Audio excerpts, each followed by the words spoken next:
이번 시간에는 로마서 3장 21절부터 31절까지 말씀을 통해서 믿음을 통한 의에 대해서 알아보도록 하겠습니다.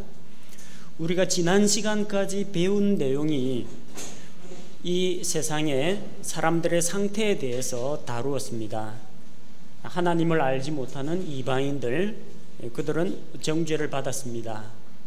사람들 가운데에서 비교적 좀 착한 사람도 있는데, 도덕주의자들, 상대적으로 착한 그 사람들도 하나님의 진리에 따라서 역시 심판을 받는다고 했습니다.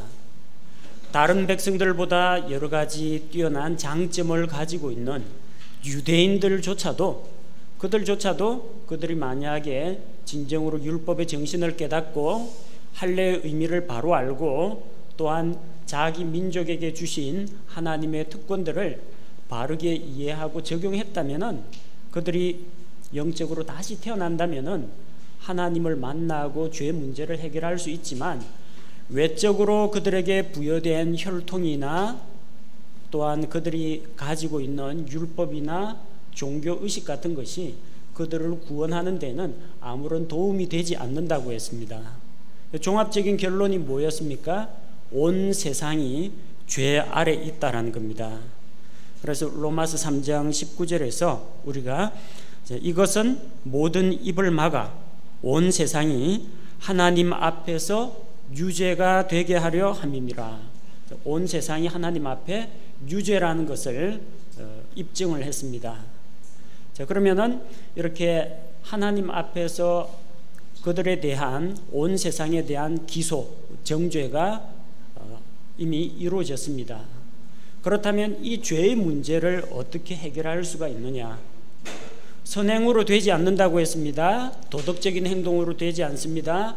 종교의식을 통해서도 되지가 않습니다. 어떻게 해서 의롭다함을 받을 수가 있는가? 오직 율법하고 상관없는 하나님의 의, 하나님께서 주시는 의를 통해서 우리가 의롭게 된다고 했습니다. 그래서 이번 시간에는 칭의에 대해서, 칭의, 하나님께서 의롭다고 칭해 주시는 것, 의롭다고 불러주시는 것을 말합니다. 칭의에 대해서 살펴보도록 하겠습니다. 자, 먼저 칭의가 무엇인지 기본적인 사실들을 살펴보면은 모든 사람은 죄인이라고 했습니다. 그래서 계속 죄 가운데 있으면은 하나님의 심판과 정죄를 받아서 영원한 형벌, 죄의 삭신 사망, 영원한 형벌을 받을 수밖에 없습니다. 따라서 온 세상에 있는 모든 사람들의 공통적인 필요가 한 가지가 있는데, 그것이 바로 죄 문제를 해결하고 하나님으로부터 의롭다함을 받는 것입니다. 자, 의롭다함을 받는 이것을 칭의라고 부릅니다. 영어에서는 justification이라고 부르는데, 이 칭의는 하나님께서 예수 그리스도의 의를 우리 죄인들에게 전가시키는 행위입니다. 법적인 행위입니다. 곧 이것은 하나님께서 죄인들을 향해서 그들이 무죄라고 선포하시는 것을 의미합니다. 우리 죄를 지은 사람도 법정에서 재판장에 의해서 최종적으로 판결이 나기 전까지는 일단은 범죄 용의자 혹은 피의자 이런 식으로 이야기하지, 재판석에서도 피고인이라고 부르지 죄인이라고 하지는 않습니다. 언제부터 죄인입니까? 재판에 의해서 형이 유죄로 확정이 돼야만 죄인이라고 합니다.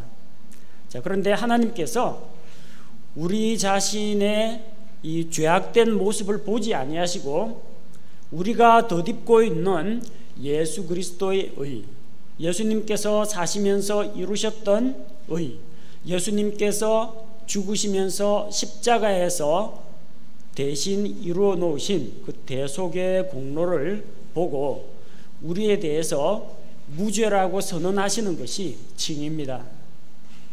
칭의라는 것은 하나님의 선언입니다. 우리의 상태가 아닙니다. 증인은 사람이 의롭다라고 선언할 뿐이지 그 사람을 실제적으로 의로운 사람으로 만들어주지는 않는다는 겁니다.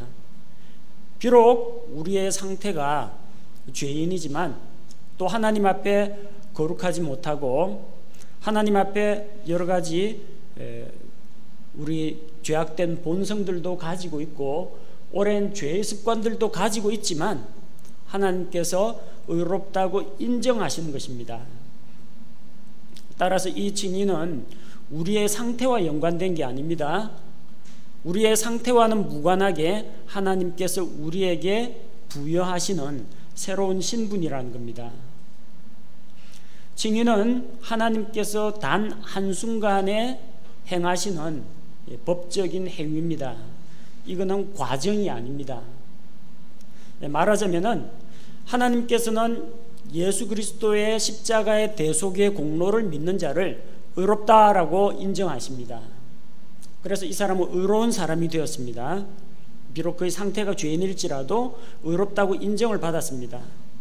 아직까지 예수님을 통해서 죄 문제를 해결하지 못한 사람은 여전히 죄 가운데 있는 사람입니다. 두 부류의 사람이 있어요. 하나님께서 의롭다 인정하셔가지고 의로운 자가 있고 아직까지 의롭다고 인정을 받지 못한 그 사람이 있습니다.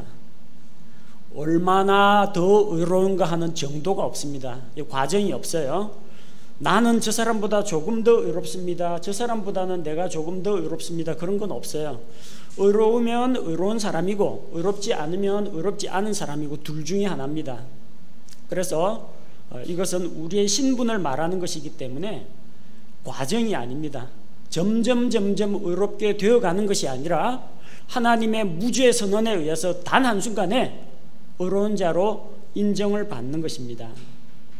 또한 이 증인은 하나님께서 행하시는 것입니다. 우리가 노력으로 자기를 아름답게 가꾸고 단장하고 그리고 사람들 앞에서 좀 보기 좋게 포장하는 것이 아니라 하나님께서 우리에게 의롭다고 인정하시고 예수 그리스도의 의를 부여해 주시는 것을 말합니다. 증인은 전적으로 하나님에게서 납니다. 여기에는 조금이라도 사람의 노력이라든지 우리의 공로는 들어가 있지 않습니다. 증인은 우리가 하나님 앞에서 취득한 새로운 신분입니다. 이것은 우리의 영적인 신분과 지위를 말하는 것이지 상태를 말하는 것이 아니라는 겁니다. 자, 예를 들어서 어떤 사람이 자기가 죄인임을 고백하고 예수 그리스도를 구세주로 시인하고 예수님을 영접했어요. 그럼 그는 언제부터 구원받습니까? 예수님 믿고 영접한 바로 그 순간에 구원받습니다. 구원받았으니까 하나님께서 의롭다 인정하셨죠? 그 의로운 사람입니다. 그러면 그가 당장에 거룩하고 착한 사람으로 변화가 되었느냐? 그렇지는 않습니다. 그의 상태는 여전히 죄 가운데 있을 수가 있고 아직까지 죄의 습관이나 뿌리를 뽑지 못한 그런 면도 있을 겁니다. 하지만 그의 신분이 달라졌다는 겁니다. 신분과 지위가 달라졌다는 것이지 그의 영적인 상태가 한 단계 더 나은 상태로 발전했다는 이야기가 아닙니다. 증인은 우리의 신분과 관련된 것이고 단 한순간에 이루어진다는 겁니다. 자, 그러면 어떻게 해서 우리가 칭의를 얻게 되는가? 두 가지 면에서 살펴볼 수가 있습니다. 자, 첫 번째 긍정적인 면에서 예수 그리스도를 믿음으로 의롭게 됩니다. 예수 그리스도를 믿음으로. 다른 방법은 없습니다. 하나님께서는 믿음이라는 방법을 통해서 예수 그리스도를 진심으로 의지하는 자를 의롭다고 인정하셨습니다. 이것이 하나님의 구원의 방법입니다. 부정적인 면은 율법의 행위를 벗어버림으로써 가능합니다. 의롭게 되기 위해서는 자기 자신을 의지하지 말아야 합니다. 율법의 행위, 자기의 도덕성, 자기 자신의 선행, 공로, 노력 이런 것들은 절대로 하나님 앞에 자기 자신을 세울 수가 없습니다. 성경에서 말하기를 하나님 앞에서 우리 자신이 가지고 나오는 의는 다 더러운 누더기와 같다고 했습니다. 누더기가 뭔지 아시죠? 완전히 낡고 더럽고 때 묻은 옷을 이야기합니다. 완전 걸레 같은 것을 걸치고 나와서는 하나님 앞에서 자신의 부끄러운 모습을 가릴 수가 없다는 것입니다.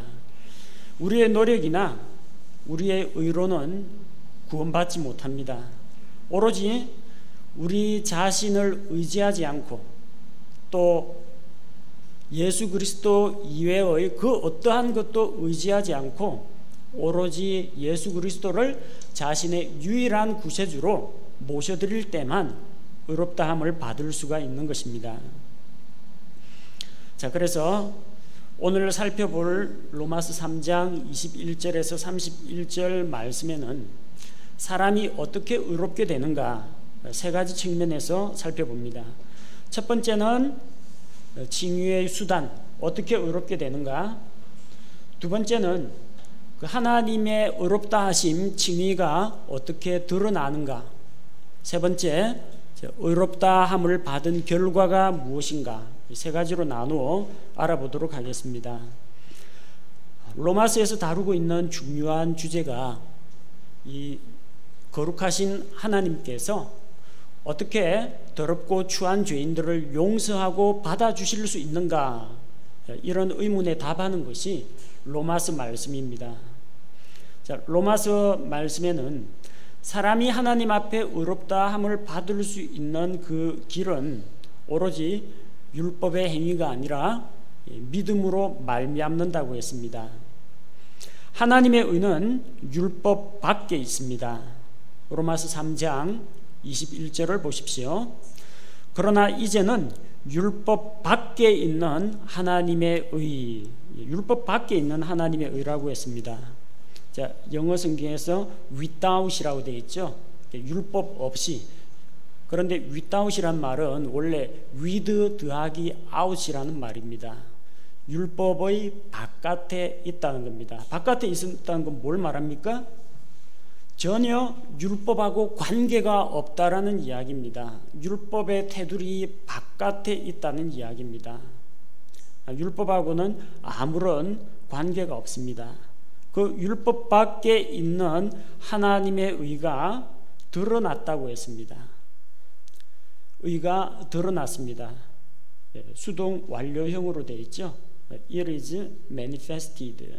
하나님의 의가 바깥으로 드러났습니다. 자, 이게 완료형으로 되어 있다는 것 무엇을 의미합니까? 우리가 이것을 이룬 게 아니라 하나님에 의해서 이루어졌다라는 것을 이야기하기 때문에 수동형으로 되어 있고, 완료형으로 되어 있다는 것은 한순간에 하나님의 의가 드러났습니다. 어디에서요? 십자가에서. 그리고 완료 시제라는 것은 그 한 시점으로부터 시작된 그 행위가 현재까지 계속 영향을 미친다. 이게 완료 시제의 의미입니다. 자, 하나님의 의가 이렇게 우리에게 완전히 제시가 되었다는 겁니다. 근데 이 의는 어떤 의라고 했어요? 율법과 대언자들이 증언했다고 합니다.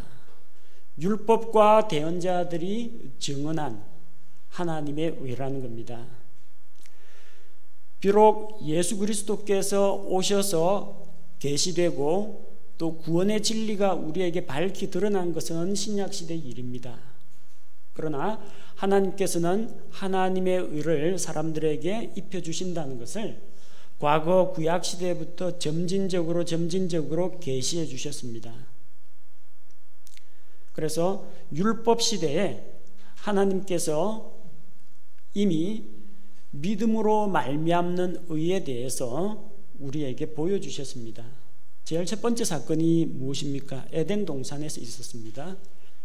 최초로 사람이 하나님 앞에 반역을 하고 죄를 저질렀습니다. 죄 지은 사람이 마음속에 두려움이 생기고 하나님을 멀리하고자 하는 그런 마음이 있었지만 하나님이 먼저 그들을 불러주셨습니다. 하지만 그들은 하나님 앞에 나아가기에 너무나 부끄러웠습니다. 그래서 하나님 앞에서 자기의 부끄러운 모습을 감추기 위해서 뭘 했어요? 무화과 나무 잎사귀로 옷을 만들어서 입었습니다. 당시에 재봉 기술이 없었을 테니까 나뭇가지, 줄기, 풀줄기 이런 걸 가지고 얼기설기 엮어가지고 앞치마를 만들었다고 했습니다. 온몸을 가리는 건 아닙니다. 앞치마니까 앞만 가립니다. 치마니까 아랫도리만 가리겠죠. 위쪽은 다 노출됩니다. 옆치마나 뒷치마는 아닙니다. 뒤에는 옆에는 다 트여 있습니다. 간신히 자기의 부끄러운 부분만 가릴 수 있는 겁니다. 그들이 부끄러움을 면할 수 있었습니까? 구멍이 뻥뻥 뚫려 있는데 다 보입니다. 그리고 하룻밤 자고 나면요, 전부 다 낙엽이 돼가지고 무화과 나무 잎사귀가 바스락바스락 다 부서집니다. 그걸 가지고 자기들의 부끄러움을 영원히 가릴 수가 없습니다. 그래서 하나님께서 보여주신 방법이 무엇입니까? 어린 짐승 한 마리를 잡아가지고 그 피를 뿌려가지고 죄를 속하고 가죽을 벗겨가지고 그들에게 코트를 만들어서 입혀주셨습니다. 가죽옷을 지어 입혔습니다.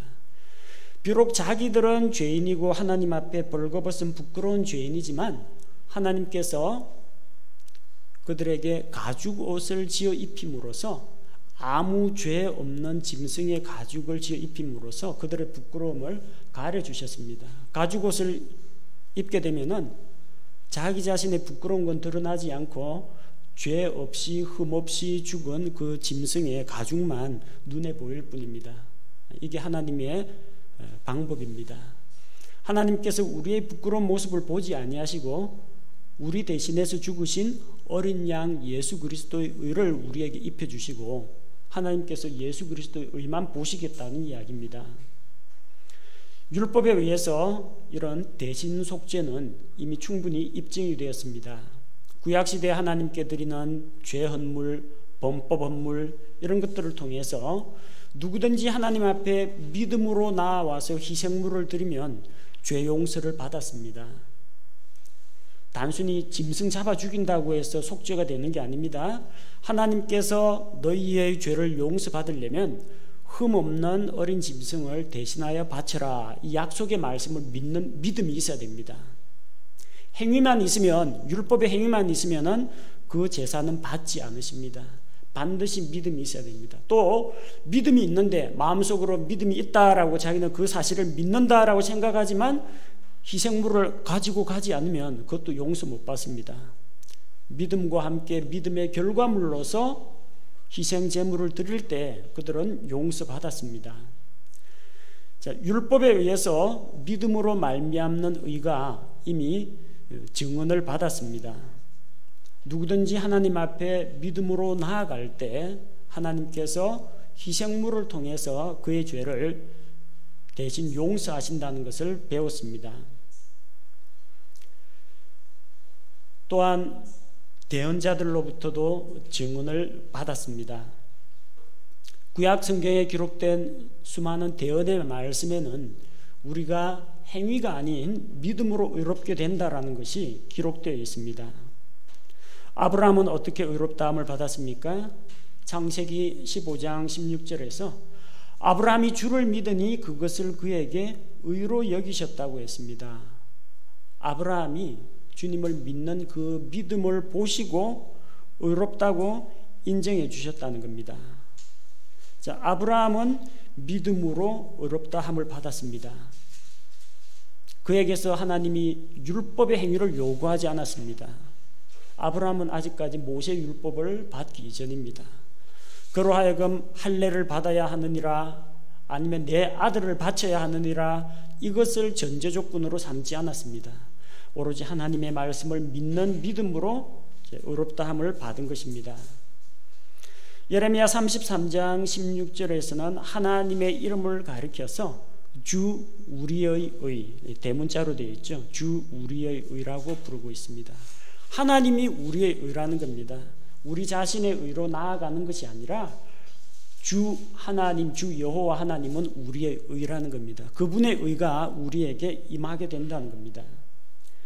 대언자 하박국 대언자는 하박국 2장 4절에서 오직 의인은 자기 믿음으로 살 것이라고 했습니다. 의인은 믿음으로 삽니다. 믿음으로 자기 생명을 건집니다. 또한 믿음으로 살아갑니다. 자, 이 의라는 것은 결국 믿음과 연관되어 있는 것입니다. 하나님의 의는 오직 믿음으로 가능합니다. 22절에 그것은 곧 예수 그리스도의 믿음으로 말미암아, 예수 그리스도의 믿음으로 된다고 했습니다. 예수 그리스도를 믿는 믿음이 아닙니다. 킹제임스 성경에 보니까 예수 그리스도의 믿음이라고 되어 있습니다. faith in이 아니라 faith of라고 되어 있죠. 예수 그리스도의 믿음입니다. 예수님이 우리 대신 믿어준다는 이야기가 아니고요, 그 믿음이 내 믿음이 아니라는 이야기입니다. 내 믿음, 내 결심, 내가 예수님을 붙잡았다가 놨다가 붙잡았다가 놨다는 이런 나약한 믿음이 아니라는 거예요. 내 속에서 나는 나의 믿음이 아니라 누구 믿음요? 예수 그리스도로부터 온 믿음이라는 겁니다. 그 믿음은 예수 그리스도의 소유입니다. 예수 그리스도가 어떤 분이세요? 히브리서 12장 2절에서 우리 믿음의 창시자시요 완성자이신 예수 그리스도십니다. 믿음의 창시자, 하나님 앞에 나아가는 그 믿음의 창시자요, 또 우리의 믿음을 완전하게 이루어 가시는 완성자가 되시는 분이 예수 그리스도입니다. 이 믿음은 예수 그리스도의 믿음이요, 우리 속에서 우러나오는 믿음, 내 마음속에 감동이 와서 믿어진다, 이 믿음이 아니라 예수님에게서 오는 믿음입니다. 로마서 10장 17절에서 그러므로 믿음은 들음에서 나며가 아닙니다. 들음에서 오며입니다. 믿음은 들음에서 마음속에서 샘솟듯이 나는 믿음이 아니라 믿음은 들음에서 온다라고 했습니다. 곧 하나님의 말씀을 통해서 그 믿음이 나에게 찾아오는 겁니다. 말씀이 나에게 믿음을 주고 확신을 주고 내 생각을 사로잡고 있는 것이지, 내가 이쪽 종교 저쪽 종교 다 비교해 보니까 그래 이게 제일 그럴싸하네, 내가 그럼 이거 붙잡아야 되겠다, 이런 식으로 붙잡는 믿음이 아니라는 겁니다. 하나님의 말씀이 확실한 증거가 되어서 내 마음속을 잡고 있는 그런 상태를 이야기합니다. 물론 내가 제가 주님을 믿기를 원합니다 하고 손을 내미는 것은 나의 의지적인 결단입니다만, 그러나 나를 구원하는 믿음은 내 믿음이 아니라 예수 그리스도의 믿음이라고 기록되어 있습니다. 우리를 의롭게 하는 것은 예수 그리스도의 믿음입니다. 하나님의 의는 예수 그리스도의 믿음으로만 가능합니다. 자, 그런데 이 의는 믿음으로 말미암아 모든 자에게 미칩니다. 모든 자에게 미칩니다. 창세전에 예정된 사람에게만 영향을 미치는 게 아니고요, 모든 자에게, 글자 그대로 모든 자입니다. 단서 조항 없어요. 뭐 남자, 여자, 노인, 아이 이런 단서 조항이 전혀 없습니다. 그냥 모든 자입니다. 세상에 있는 모든 사람 누구에게나 미치는 의입니다. 그리고 또 한 가지 중요한 것은 믿는 모든 자 위에 임하는 하나님의 의입니다. 하나님의 의는 믿음으로 말미암아 모든 자에게 미칩니다. 즉 모든 사람에게 기회가 열려 있습니다. 그들이 믿기만 하면. 근데 누구에게 임한다고요? 믿는 모든 자 위에. 모든 자 위에 임하는 거 아닙니다. 그럼 만민 구원설이 됩니다. 그러면 믿는 모든 자 위에, 누구든지 믿기만 하면 믿는 모든 자 위에 하나님의 의가 임한다는 겁니다. 자, 하나님의 의를 받아들일 수 있는 기회는 모든 사람에게 열려가 있지만, 그러나 하나님의 의는 믿는 자들에게만 효력을 발휘한다는 이야기입니다. 그리고 왜 우리가 의롭게 되어야 하느냐? 23절에 나오죠. 모든 사람이 죄를 지어 하나님의 영광에 이르지 못하더니, 모든 사람이 죄인이기 때문에 이 죄 문제를 해결하고 무죄 선언을 받을 필요가 있습니다. 모든 사람이 죄인이라고 했습니다. 사람은 날 때부터 죄인으로 태어납니다. 이 죄라는 것은 우리가 어떤 도둑질이나 살인을 했다는 이야기가 아닙니다. 죄가 무엇입니까? 하나님 없이 사는 것, 하나님과 분리되어 있는 그 상태가 죄입니다. 그리고 태어날 때부터 아담의 타락한 본성을 가지고 우리가 태어납니다. 그래서 죄의 성품을 가지고 태어나서 자라면서 죄의 영향을 받아서 계속해서 죄를 짓습니다. 사람들마다 정도의 차이는 있을지 몰라도 어쨌든 모두 다 죄인이라는 사실에는 변함이 없습니다. 거룩하신 하나님은 죄인들과 같이 할 수가 없습니다. 그래서 하나님과 죄인 사이는 멀어져 있습니다. 오직 너희 죄악이 너희와 너희 하나님 사이를 갈라놓았다고 했습니다. 하나님은 거룩하고 빛 가운데 거하시고 완전한 영광 중에 계십니다.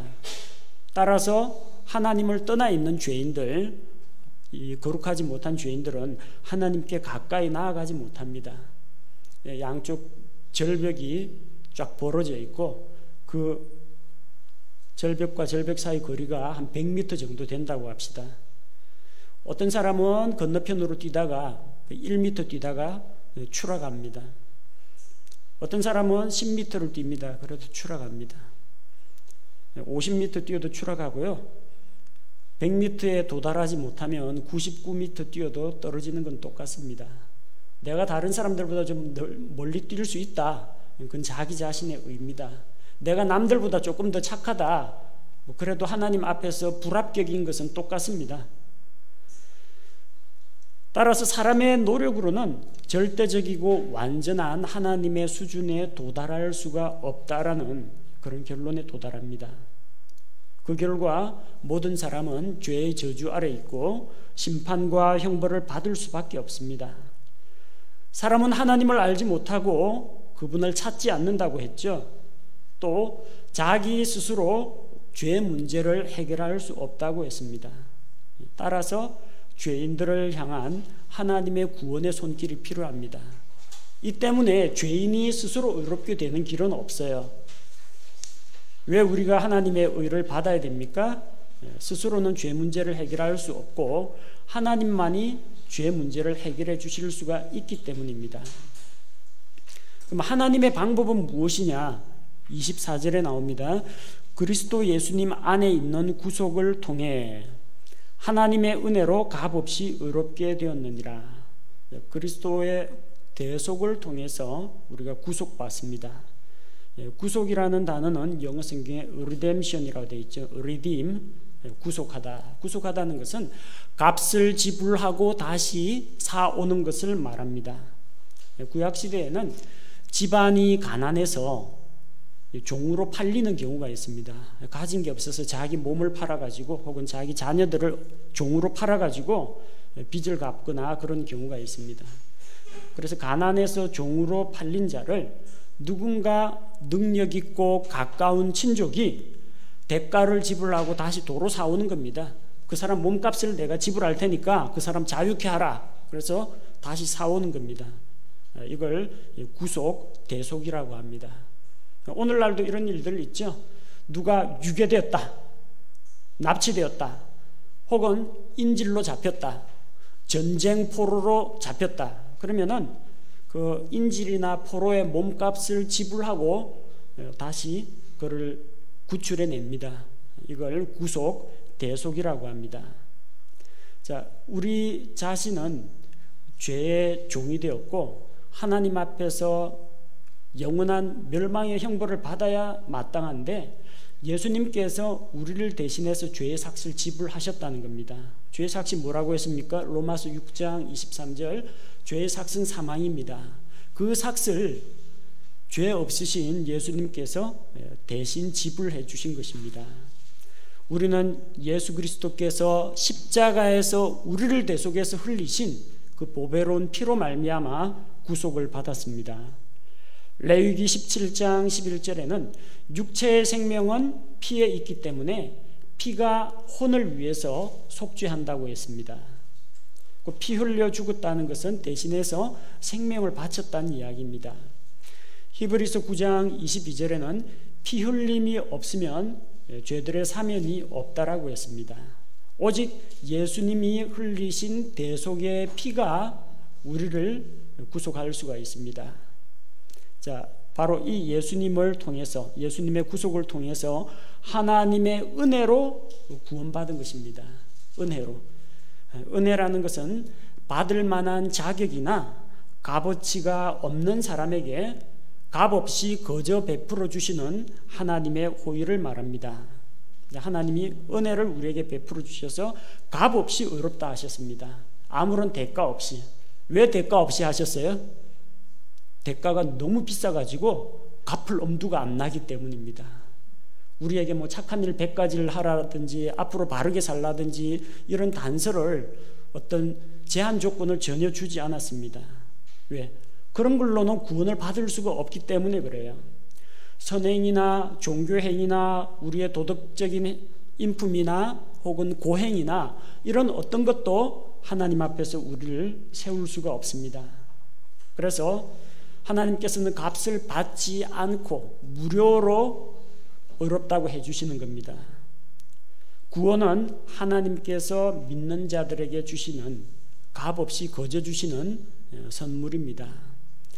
정말 꼭 필요한 것, 그러나 돈 주고 살 수 없는 것은 무료로 줄 수밖에 없습니다.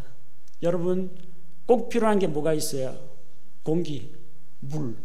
하지만 사람은 공기를 만들어낼 수가 없습니다. 물을 만들어낼 수가 없습니다. 하나님께서 이런 거는 그냥 거저 주십니다. 반드시 생명 유지에 필요한데 이거 돈 받고 하면은 돈 없는 사람 다 죽습니다.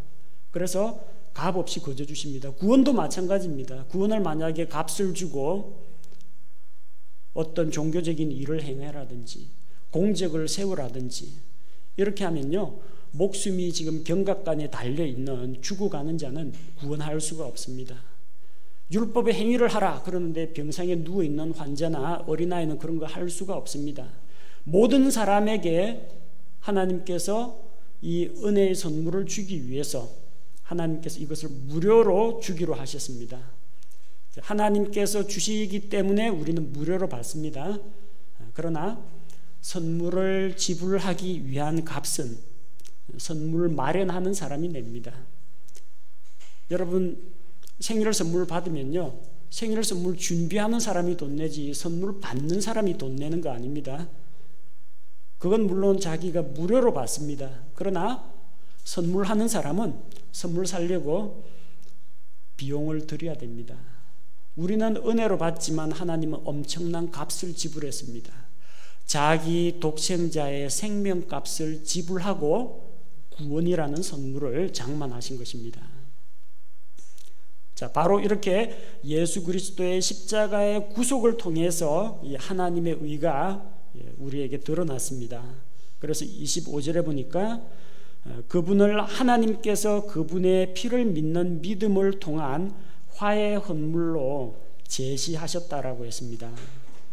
자, 하나님께서 예수 그리스도를 화의 헌물로 제시하심으로 말미암아 무엇을 하셨습니까? 하나님께서 참으심을 통해 과거의 죄들을 사면하심으로써 자신의 의를 밝히 드러내셨습니다. 그래서 이 예수 그리스도를 통해서 하나님의 의로움도 나타내고 사람들도 의롭게 하는 일, 26절에서 그 두 가지 결과를 가져왔다는 겁니다. 두 종류의 의가 있습니다. 하나님의 의라고 할 때 하나는 하나님의 본질적인 속성으로서의 의가 있습니다. 우리가 말할 때 하나님은 의로우시다, 하나님은 공의의 하나님이다, 하나님의 본질적인 속성이 언제나 거룩하시고 언제나 옳다라는 것을 이야기합니다. 자, 또 다른 의가 있는데 하나님께서 사람들에게 주시는 의, 하나님께서 죄인들에게 부여해 주시는 의가 있습니다. 이것은 하나님께서 죄인들을 의롭다고 인정하시는 것을 말합니다. 이 두 가지 의가, 하나님의 본질적인 의와 하나님께서 죄인들을 의롭다고 인정하시는 그 의가 무엇으로 말미암았느냐? 화의 헌물이신 예수 그리스도를 통해서 이루어졌다라는 이야기입니다. 하나님은 의롭습니다. 티끌만한 죄 하나라도 용서해서는 안 됩니다. 만약에 하나님이 죄인들을 받아준다면 하나님은 거룩한 하나님이 안 됩니다. 그건 하나님의 본질적인 의, 하나님께서 죄하고 타협했다, 이건 하나님의 의를 무시하는 것입니다. 하나님의 본성을 거스르는 것입니다. 그런데 죄인들을 받아주고자 하는 그 하나님이 어째서 여전히 의로우실 수가 있느냐는 겁니다. 그 이유가 있습니다. 바로 예수 그리스도 때문입니다. 하나님께서는 자신의 거룩함과 공의를 위반하고 죄인들을 눈 감아주거나 죄인들에게서 뇌물을 받고 죄 용서를 해주거나 이 불법을 저지르신 것이 아니라는 겁니다. 하나님의 공의가 무엇을 말합니까? 죄에 대해서는 반드시 심판한다. 이게 하나님의 공의입니다. 하나님께서 내가 세상을 사랑하노라 하고 세상에 있는 사람들 전부 무죄 방면 용서 전원 사면 이런 방법을 취하신 것이 아니라 죄에 대해서는 심판을 하셨습니다. 온 세상의 죄를 예수 그리스도에게로 전가시키고 십자가에서 자기 아들 예수 그리스도를 심판하심으로 말미암아 하나님께서는 공의를 집행하셨습니다. 그러니까 하나님이 불법이나 편법을 사용하셨다라고 이야기할 수가 없다라는 겁니다. 왜? 법은 법대로, 공의는 공의대로 심판을 하셨습니다. 예수님이 하나님을 감히 아버지라고 부르지도 못하고 나의 하나님 어찌하여 나를 버리셨나이까 할 때 하나님께서 예수님을 십자가에서 내려주지 않았습니다. 죽음에 이르도록 심판받게 고통 가운데 죽어가며 온몸에 물과 피를 다 쏟고 처절하게 죽어가도록 그냥 방치하셨습니다. 그게 죄에 대해서 경노하시는 하나님의 공의입니다. 하나님의 공의가 예수 그리스도의 십자가에서 드러났습니다. 자, 하나님께서는 죄에 대해서 심판하셨습니다. 그러니까 하나님 보고 하나님이 불의하시다, 하나님이 공의롭지 못하다 그럴 수가 없는 겁니다. 자, 하나님의 본질적인 의가 예수님을 통해서 충족되었다는 겁니다. 25절에 과거의 죄들을 사면하심으로써 자신의 의를 밝히 드러내려 하시며 이렇게 되어 있죠. 개역성경에는 뭐라고 되어 있습니까? 전에 지은 죄들을 간과하심으로, 전에 지은 죄들을 간과하신다고 했죠. 간과가 뭡니까? 보지 않고 지나쳐서 넘어간다는 이야기죠. 하나님이 죄를 간과하십니까? 그럼 공의의 하나님이 아니죠. 죄를 간과하신다, 옳지 않습니다. 죄를 간과하시는 하나님이 아니라 예수님을 화해 헌물로 죽이시고 그 대신 우리의 과거의 죄들을 사면하셨다라는 이야기입니다. 하나님께서는 믿는 자들을 의롭다고 하십니다. 예수 그리스도께서 우리를 대신해서 율법의 요구 조건을 완성시켰습니다. 율법이 첫 번째 요구하는 게 뭡니까? 너희는 이렇게 살아라. 내가 거룩하니 너희도 거룩할지어다. 이게 율법입니다. 하나님의 완전하고 거룩한 표준을 율법을 통해서 보여주고 너희들 다 이렇게 살아라. 이게 율법의 첫 번째 명령입니다. 사람이 이거 다 지킬 수 있습니까? 지킬 수가 없어요. 그러나 예수님은 우리 대신 이 율법의 요구 조건을 완성했습니다.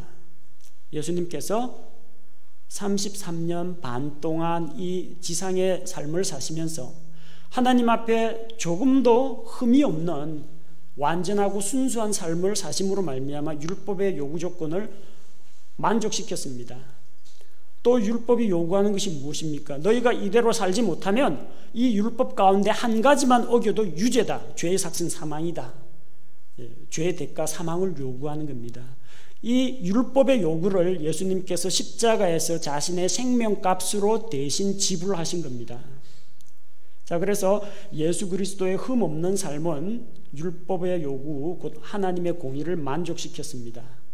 또한 죄가 없으신 예수 그리스도의 십자가의 대속의 죽음은 하나님의 공의를 만족시켰습니다. 예수님께서 이 사람들의 죄를 그리스도에게로 전가하고 자기 아들을 대신 심판하셨기 때문입니다.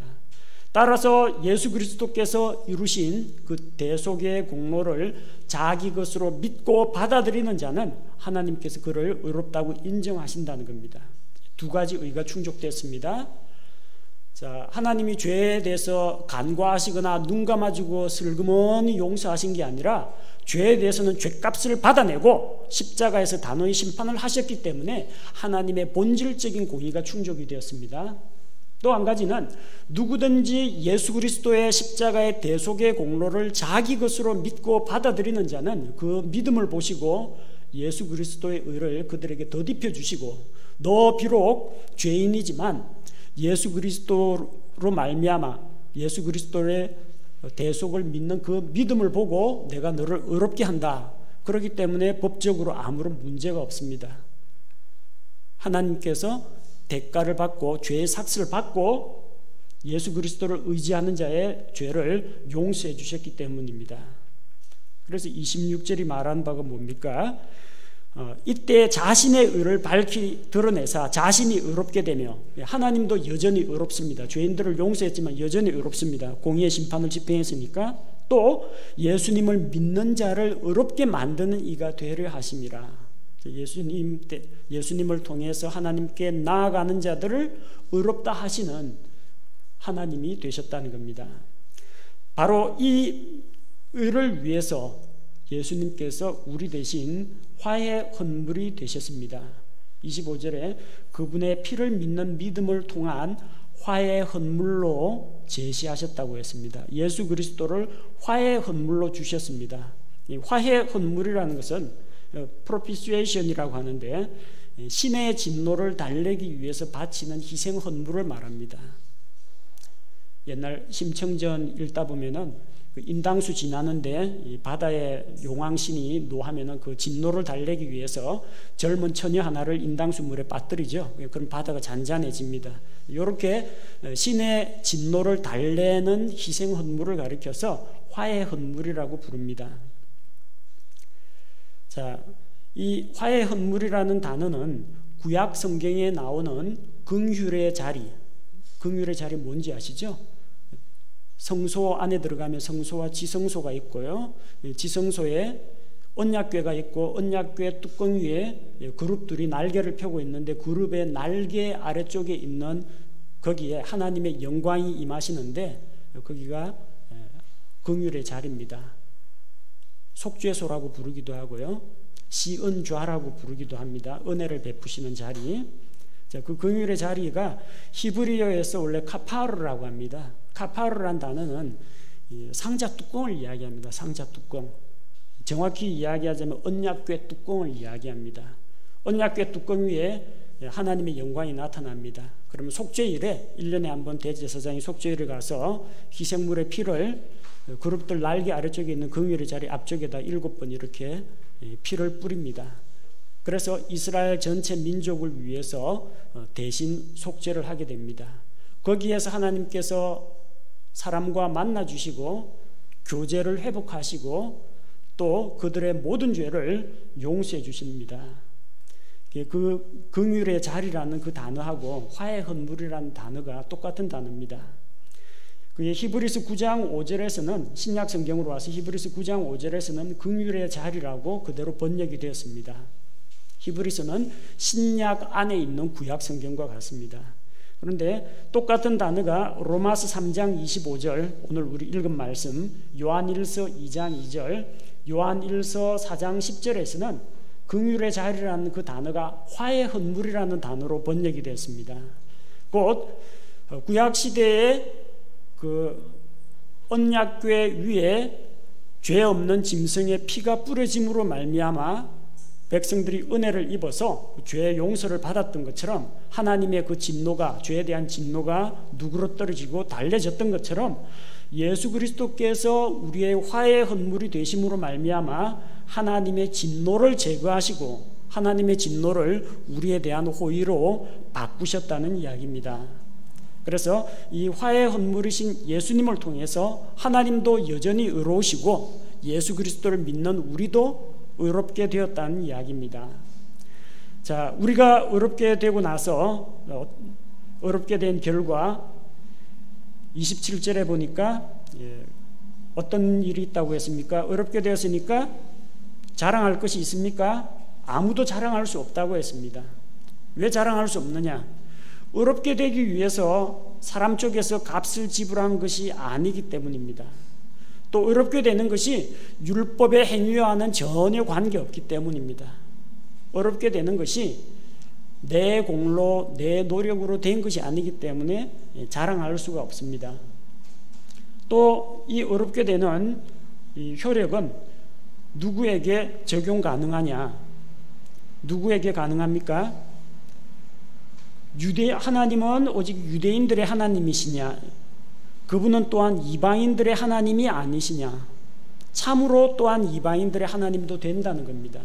곧 유대인들도 믿음으로 말미암아 의롭게 되고 이방인들도 믿음으로 말미암아 의롭게 된다. 곧 모든 사람은 화해의 헌물이신 예수 그리스도의 믿음으로 말미암아 의롭게 될 수 있다는 이야기입니다. 또 이렇게 믿음을 통해서 의롭게 된다는 이 사실이 하나님의 말씀인 율법을 폐하느냐? 폐하지 못한다라고 했습니다. 우리가 믿음을 통해 율법을 헛되게 만드느냐? 결코 그럴 수 없느냐? 참으로 우리가 율법을 굳게 세운다고 했습니다. 믿음을 통한 증인은 율법을 헛된 것으로 만들지 않습니다. 왜? 예수님께서는 율법에 의해서 정죄당하고 우리 죄 대신해서 죽으셨기 때문입니다. 율법에서 언급하고 있는 대신 속죄의 방법으로 우리 죄를 대속하셨기 때문입니다. 율법과 대언자가 믿음으로 말미암는 의에 대해서 이미 구약 성경을 통해서 이미 증언을 해 주었기 때문입니다. 또한 예수 그리스도께서는 율법의 모든 요구, 율법에서 이렇게 살라 그 요구도 충족시켰고 죄의 삭은 사망이다라는 율법의 요구 조건도 모두 만족시켰기 때문에 우리가 믿음을 통해 의롭게 된다는 것은 율법의 바깥에 있는 율법과는 관계없는 이야기이지만 그러나 이것이 율법을 허물어뜨린다거나 하나님의 말씀의 권위를 약화시키는 것이 아니라 오히려 죄에 대해서 정죄하고 무시무시하게 진노하고 심판하시는 하나님의 공의, 또한 하나님께서 죄인들을 용서해 주시는 그 대속의 방법, 이런 것들을 볼 때 도리어 율법을 굳게 세우는 것이라고 볼 수가 있는 것입니다. 그래서 오늘 이 로마서 3장 후반부의 말씀을 통해서는 우리의 의롭게 되는 것이 어디에서 온 것이냐? 오직 예수 그리스도의 믿음으로만 가능하다. 예수 그리스도의 십자가의 대속의 공로로 말미암아 죄에 대해서 심판하시는 하나님은 여전히 의로우시고 또 그 하나님께서 믿는 자들을 의롭다고 인정해 주시더라도 그게 하나님의 율법이나 공의에 전혀 저촉되지 않는다는 것을 우리가 확인할 수가 있습니다.